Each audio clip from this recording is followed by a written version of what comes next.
নমস্কার বন্ধুরা, খিদের সাথীতে আপনাদের সবাইকে স্বাগত। আজকে আমি নিয়ে এসেছি এমন একটা রেসিপি যেটা ফ্রিজে পড়ে থাকা আনওয়ান্টেড মাছের ফিশ কাটলেট। দেখুন, তার জন্য লেজা মুড়ো মাথা যা থাকবে সব মাছকে সিদ্ধ করে নেবেন। সিদ্ধ করে নিয়ে কাঁটা বেছে নেবেন। বেছে নেওয়ার পর এদিকে দেখুন কড়াই তেল দিয়ে পেঁয়াজ ভেজে নিয়েছি নুন দিয়ে, তারপর রসুন বাটাটা একটু ভেজে নিলাম।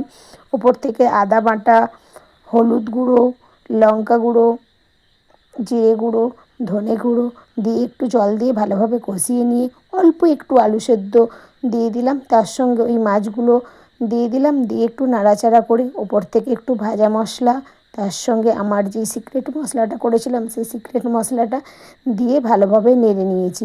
একটু শুকনো শুকনো করে নেবেন। তারপর এবার হাতে তেল মাখিয়ে কাটলেট আকার নিয়ে নিয়েছি।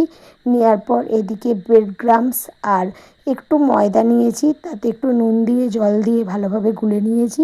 নেওয়ার পর আমি ডবল কোটিং করব, তার জন্য প্রথমে একটু ময়দাতে ডুবিয়ে নিয়ে এবার ব্রেড ক্রাম্বসে মাখিয়ে নিলাম। আবার আরেকবার সেমভাবে মাখিয়ে নেব। মাখিয়ে নিয়ে একদম কড়াই তেলে যাওয়ার জন্য রেডি। এবার আমি এটাকে আস্তে আস্তে ডুবো তেলে লাল লাল করে ভেজে নেব। ভেজে নিয়ে এবার ভালোভাবে সার্ভ করব। আপনাদের ঘরে একবার বানিয়ে দেখবেন, বাচ্চারা থেকে বুড়ো পর্যন্ত সবাই এত প্রশংসা করবে যে আপনি আনন্দে আত্মহারা হয়ে যাবেন। আপনারা একবার হলেও বানাবেন, খুব ভালো হয়েছে।